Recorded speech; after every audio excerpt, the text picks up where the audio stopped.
Dictation 120 शब्द प्रति minute start होगा 5 सेकंड बाद। स्टार्ट। इसमें दो राय नहीं कि नई तकनीक के साथ चुनौतियां भी आती हैं। मोबाइल फोन और इंटरनेट की आसान पहुंच का बढ़ता दायरा सुविधाजनक तो है, लेकिन इससे कई तरह के जोखिम भी है। साइबर धोखाधड़ी इनमें से एक है, जो हाल के वर्षों में आम लोगों के लिए परेशानी का सबब बन गई है। सुरक्षा एजेंसियों को भी ऐसे अपराधियों का पता लगाने और उनकी धरपकड़ के लिए खासी मशक्कत करनी पड़ती है।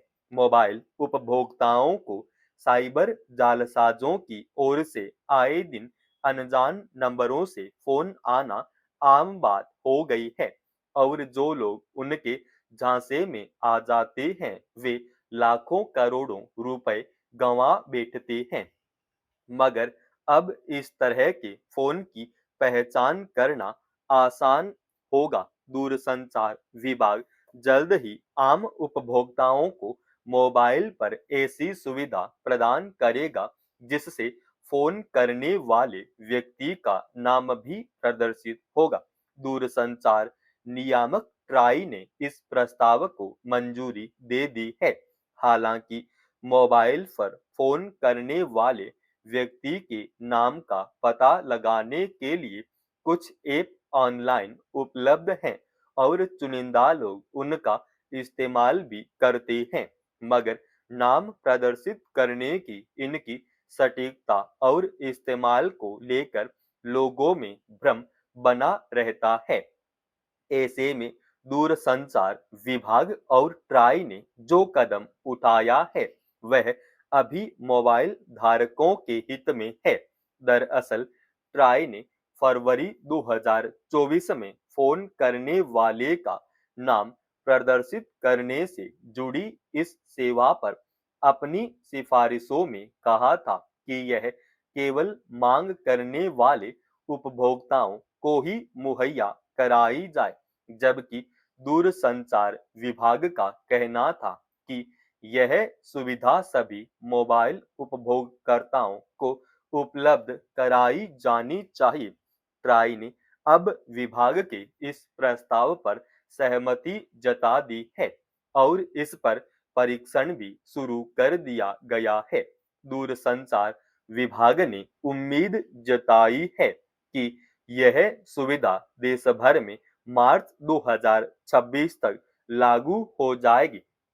खास बात यह है कि अब मोबाइल फोन में ही यह सुविधा मौजूद रहेगी। दूरसंचार विभाग का मानना है कि इस व्यवस्था से साइबर धोखाधड़ी के मामलों पर अंकुश लगाया जा सकेगा। जब किसी मोबाइल पर अनजान नंबर से फोन आएगा तो स्क्रीन पर उसका नाम भी दिखाई देगा। इससे उपयोगकर्ता सतर्क हो जाएगा और यह साइबर ठगों के जाल में फंसने से बच जाएगा। यह कदम इसलिए भी जरूरी है क्योंकि देश में साइबर अपराध का दायरा तेजी से बढ़ रहा है। राष्ट्रीय अपराध रिकॉर्ड ब्यूरो की ओर से हाल में जारी एक रिपोर्ट के मुताबिक वर्ष 2022 में साइबर अपराध के 65,963 मामले दर्ज किए गए, जबकि 2023 में इनकी संख्या बढ़कर 86,420 हो गई। इस तरह की धोखाधड़ी के उभरते परिदृश्य से पता चलता है कि साइबर जालसाज की ठगी के लिए अलग अलग तरीके अपनाते हैं। दूरसंचार विभाग मोबाइल में जो सुविधा प्रदान करेगा उसमें फोन करने वाले का वही नाम प्रदर्शित होगा जो नंबर खरीदते समय उसने अपने दस्तावेज में दर्ज कराया होगा। हालांकि साइबर धोखाधड़ी के कुछ मामलों की जांच में यह तथ्य भी सामने आया है कि संबंधी अपराधी ने फर्जी दस्तावेज के आधार पर मोबाइल नंबर हासिल किया था। ऐसे में सुरक्षा एजेंसियों और प्रशासनिक निकायों को इस तरह के मामलों से निपटने के लिए भी ठोस कदम उठाने होंगे। शिक्षण संस्थानों में विद्यार्थियों को शारीरिक सजा देने पर कानूनन सख्त पाबंदी है। किसी भी तरह की प्रताड़ना को शिक्षा का अधिकार अधिनियम 2009 की धारा 17 एक का उल्लंघन माना गया है। बावजूद इसके कई शिक्षक आज भी बच्चों और किशोरों को शारीरिक या मानसिक रूप से प्रताड़ित करने से बाज नहीं आते। हिमाचल प्रदेश में शिमला जिले के रोहडू स्थित एक सरकारी प्राथमिक विद्यालय में हाल में एक ऐसा ही मामला सामने आया है। प्रधानाध्यापिका ने 5वीं कक्षा के एक छात्र की कमीज उतरवाकर कांटेदार छड़ी से उसकी पिटाई की। इसका वीडियो सोशल मीडिया पर प्रसारित होने के बाद शिक्षा विभाग ने आरोपी प्रधानाध्यापिका को निलंबित कर दिया है। सवाल है कि अगर विद्यालय के प्रमुख ही मासूम बच्चों से इस तरह का अमानवीय व्यवहार करेंगे तो अन्य शिक्षकों में इसका क्या संदेश जाएगा।